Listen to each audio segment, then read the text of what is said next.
Joe Biden pleading with OPEC to boost oil production. Isn't that strange? As gas prices threaten the economic recovery he claims we're in.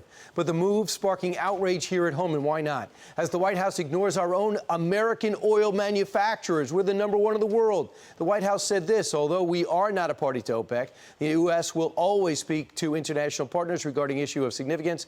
We are engaging with relevant OPEC members on the importance of competitive markets and setting prices. Competitive energy markets will ensure reliable and stable energy supplies, and OPEC must do more to support the recovery. Here with his hand up saying, I can help, Chris Wright, CEO of Liberty Oilfield Services, and Brian Linn. He's a third-generation oil and gas worker, and he is now to react. Brian, what's your reaction when the president reaches out to the masters of the Middle East? I think it's a blatant slap to the oil and gas industry in America. I mean, if he took off the regulations, it would bring us back to where we were at Trump, where we were a net exporter, and we wouldn't be so worried about what executive order he's going to pass down and add more regulations. Chris, you guys do this for a living every day. You don't have to go 1-800-Iraq or Saudi Arabia. Could you guys help Americans now? Absolutely. U.S. oil and gas production grew for many years. It could grow again, 100%. We're, in terms of oil and gas, you guys can affect the market. You could bring the price down at the pump. It's supply and demand. U.S. oil and gas producers have lots of locations. Of course, U.S. oil and gas production could grow, but instead, the Biden administration has suspended permits on federal lands, done everything regulatory to discourage the drilling of oil and gas wells in the U.S. No need for it to be discouraged. Yeah. Brian, this must be especially galling, seeing the damage the president has done 2 days prior. The future is not going to be oil and gas. I'm in an electric car buzzing around the White House. Then he reaches out to the oil and gas producers because it's affecting everything we do and buy, because you need oil and gas on a truck to get the products on a shelf. So what was it like for you personally hearing that? I just don't think he ever wants to come out and say anything about the what people are paying, food, diapers, all these things that are traveling on the road. And it's,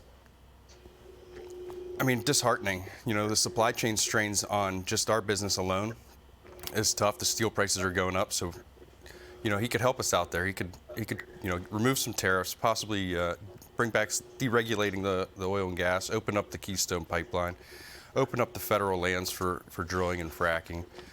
But he won't. He's too busy spending time and allowing Russia to build their pipeline and create jobs in other countries, and then, basically push the electric vehicles onto everyone. You have Bill Gates and Jeff Bezos backing a mining company for metals in Greenland, but he's not talking about that. It's not my backyard is, I think, Joe Biden's biggest policies. Yeah, I noticed that too. By the way, you're not exaggerating, Brian. He's actually doing that in Greenland. 6 million barrels a day OPEC is withholding, they say.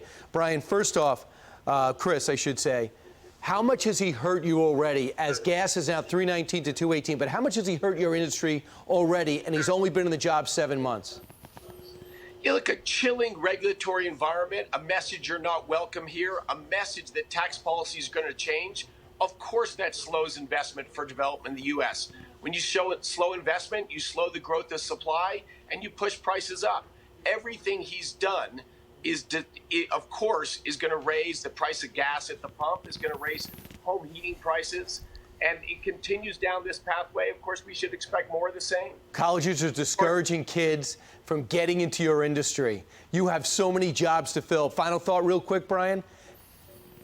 On how to get kids back into oil and engineering. Gas. Yeah, it's probably one of the best industries I've ever been around. It's high paying. It's not easy work. So the people that are coming to work in the industry are those individuals that are here to stay and are proud to be American. If we can go back to being energy independent and keep America's sovereignty in our hands with our own energy production, I think it's win-win. It's called a patriotic thing to do, by the way. And I was in Midland, Texas, and I see how much they hurt, and I see how many jobs remain. And he's vilified your profession. Not everyone feels that way. I think you should understand that. Chris Wright and Brian Linn, thanks so much for speaking up. You put your hand up. We can help America. It's up for the president to call on you. I'm not optimistic he will, but I appreciate you being here. Hey, thanks for having me.